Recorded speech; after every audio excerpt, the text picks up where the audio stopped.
Yesu ni shetani anakuingizia. Nataka uelewe leo. Anakuingizia kukuondolea ujasiri. Au Mungu labda ajane, au Mungu labda anipendi, au Mungu labda ajanisamee. Yaani ni shetani. Anakuingizia, anataka kutoe. Sawa? Anataka kutoe kwenye mstari, kwenye kusudi, kwenye wokovu.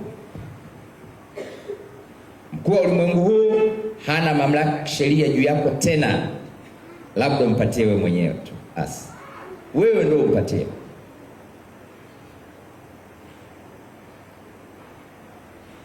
Wewe ndio umpatie. Tulimpatia mara ya kwanza kupitia Adamu. Sawa, Adamu ndiye aliyekuwa mkuu wa ulimwengu huu. Mnajua hilo? Tukauza, tukampa na hati na saini, tukasaini.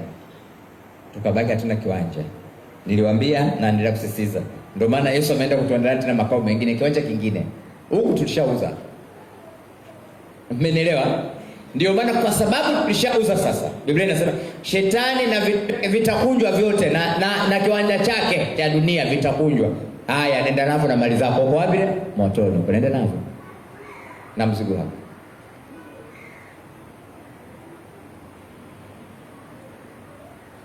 Kwa usiruhusu mkuu wa ulimwengu huu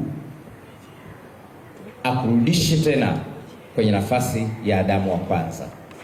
Maadamu Yesu Kristo amefufuka, usiruhusu tena.